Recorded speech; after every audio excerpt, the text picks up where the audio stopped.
Lawrence of Arabia said, "Everyone dreams, but not equally. Those who dream by night in the dusty recesses of their minds wake up in the day to find that it was vanity. But dreamers of the day are dangerous people, for they will act out their dreams with open eyes to make it happen."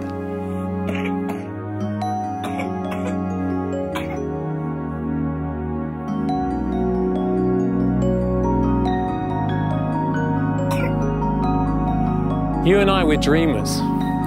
We dream big dreams, little dreams, weird and wacky dreams, scary dreams. But when you wake up, what happens to your dream? Are you just a nighttime dreamer, imaginative only in the unconscious moments of your life? Or are you a dreamer of the day, awake, eyes wide open, ready to make those visions and dreams a reality? See, here's my best buddy, Freddie. And he is a dreamer of the day. He's a dangerous person because he is making his dream become a reality here.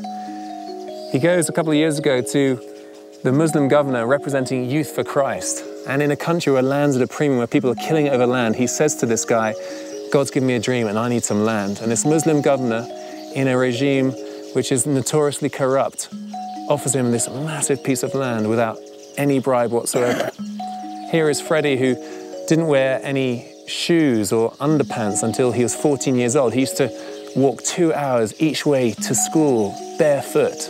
For years, he was the only kid to graduate from his primary school, and now he is living out his dream. There's a school, there's a medical center, there's this orphanage with house parents like Felicity, who was raped as a 17-year-old, and she gave birth to Blaise here. And then this side, you've got Kelsey and Leslie, who are sisters, born to a prostitute who died of AIDS. And Kelsey's absolutely fine, whereas sadly Leslie is HIV positive and she doesn't know it. And then you've got Theo, who was abandoned, and when Freddie found him, a granny was just feeding him all she could afford, 1 bottle of banana beer a week. These are grim stories. And yet these kids now have hope. Yes, the world's a messy place. I mean, look around you where you are. But it doesn't have to stay that way. And our world is linked to the strength of our convictions and the size of our dreams. God's made you and wired you the way you are. He's prepared wild, outrageous, audacious things for you to do with your life. And you don't have to go to darkest Africa or to some far-flung corner of the planet to make this happen. Wherever you are, ask God to bring you dreams, to give you eyes to see beyond.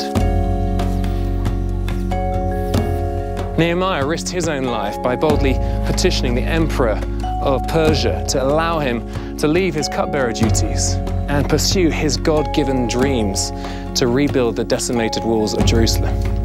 And Nehemiah wasn't some grand architect or master builder, but he allowed his vision to see beyond the things that weren't, and to see how things could be. He knew that the task before him was great, but even greater was the Lord Almighty, who would go with him every step of the way. And as Jesus said, for man this is impossible, but not for God. For God, all things are possible. And you and I, we follow the God of the impossible.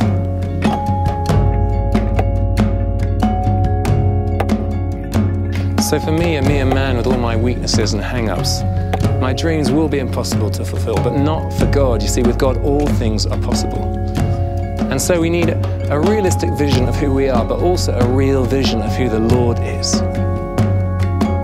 And so if we're going to fulfill our God-given dreams, if we're going to act them out and really change the world, then we can't afford to ask for little, to settle for less than the best, or to aim low. Dreams bring life, meaning, purpose. Without dreams, the soul shrivels. As Langston Hughes said, hold fast your dreams, for if dreams die, life is a broken-winged bird that cannot fly. So think about it. Ask God. Crystallize the vision. We need to know what we're aiming at, and we need to be alert to seizing the opportunities as they present themselves. If we aim at nothing, we're sure to hit it. If we aim at everything, we're sure to miss most of it. So we want to be proactive and not allow circumstances to dictate the course of our lives. Okay, tugend, twese.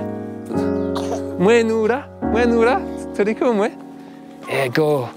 Rabakezia, numufaso ni mwiza. Okay, mwese mugiye kushuri. Sawa. Bye. Genda. Okay. I dream that one day those little people are going to grow up to be this nation's shakers and shapers, getting out there into the big, wide world of politics, media, education, arts, business, whatever. And I'd love to be around to see that dream come to fruition, but whether I am or not, I believe that it will come to pass. And you know, Martin Luther King, he died in the pursuit of his dream. And although the full scope of his dream wouldn't be realized for many years to come, whilst he was alive, he truly lived his dream. And I want to urge you to experience the joy of simply living the dream God's given you. And whether you're young or, more importantly, plain young at heart, please choose to be part of a new generation of passionate idealists, those who've got more dreams than memories, those who look forward more than look back, those who get up in the morning and don't just think the world should be a better place, but decide to make it so. So wake up. Choose to be a dangerous dreamer of the day.